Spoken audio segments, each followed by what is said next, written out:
ಕರ್ನಾಟಕ ವಿಧಾನಸಭೆಯ ಸ್ಪೀಕರ್ ಮಾನ್ಯ ಯುಟಿ ಖಾದರ್ ಅವರು ಬೆಂಗಳೂರು ವಿಶ್ವವಿದ್ಯಾಲಯದ ಗೌರವ ಡಾಕ್ಟರೇಟ್ ಪದವಿಗೆ ಭಾಜನರಾಗಿದ್ದಾರೆ.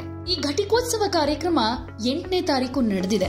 ಆದ್ರೆ ಈ ಸಂದರ್ಭದಲ್ಲಿ ಯುಟಿ ಖಾದರ್ ಅವರು ಬೆಂಗಳೂರಿನಲ್ಲಿಲ್ಲ, ಬದಲಿಗೆ ಬಾರ್ಬಡೋಸ್ನಲ್ಲಿದ್ರು.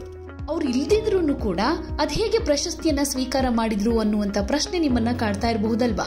ನಿಮಗೆ ಗೊತ್ತೇ ಇದೆ, ಈಗಂತೂ AI ಜಮಾನ, ಏನ್ ಬೇಕಾದ್ರೂ ಮಾಡಬಹುದು ಅನ್ನೋ ರೀತಿಯಲ್ಲಿ ಟೆಕ್ನಾಲಜಿ ಅಷ್ಟೊಂದು ಅಡ್ವಾನ್ಸ್ಡ್ ಆಗಿದೆ. ಸೊ ಈ ಫೋಟೋ ಏನ್ ನೋಡ್ತಾ ಇದ್ದೀರಾ, ಇದರಲ್ಲಿ ಯುಟಿ ಖಾದರ್ ಅವರು ಡಾಕ್ಟರೇಟ್ ಪದವಿಯನ್ನ ಸ್ವೀಕಾರ ಮಾಡ್ತಿದ್ದಾರೆ. ಆದ್ರೆ ಇದು AI ನಿಂದ ಜನರೇಟ್ ಆಗಿರುವಂತಹ ಚಿತ್ರ.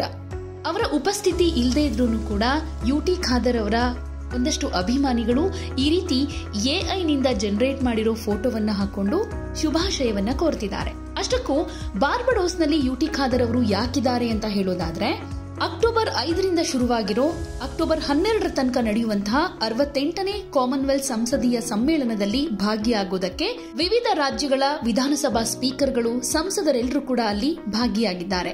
ನಮ್ಮ ರಾಜ್ಯದಿಂದ ಸ್ಪೀಕರ್ ಯುಟಿ ಖಾದರ್ ಅವರು ಕೂಡ ಬಾರ್ಬಡೋಸ್ನಲ್ಲಿ ಈ ಸಮ್ಮೇಳನದಲ್ಲಿ ಭಾಗಿಯಾಗಿದ್ದಾರೆ. ಕಾಮನ್ವೆಲ್ತ್ನಾದ್ಯಂತದ ಸಂಸದರ ಅತಿ ದೊಡ್ಡ ಸಭೆಗಳಲ್ಲಿ ಒಂದಾಗಿರೋ ಕಾಮನ್ವೆಲ್ತ್ ಸಂಸದೀಯ ಸಮ್ಮೇಳನ ಪ್ರಜಾಪ್ರಭುತ್ವ ಸಂಸ್ಥೆಗಳನ್ನು ಬಲಪಡಿಸೋದು, ಉತ್ತಮ ಆಡಳಿತವನ್ನ ಉತ್ತೇಜಿಸೋದು, ಹಾಗೆ ಸಂಸದೀಯ ರಾಜತಾಂತ್ರಿಕತೆ ಹಾಗೆ ಸಹಕಾರದ ಮೂಲಕ ಜಾಗತಿಕ ಸವಾಲನ್ನ ಎದುರಿಸೋದ್ರ ಬಗ್ಗೆ ಚರ್ಚೆ ಹಾಗೆ ವಿಚಾರ ವಿನಿಮಯಕ್ಕೆ ವೇದಿಕೆಯನ್ನ ಒದಗಿಸಿಕೊಡುತ್ತೆ.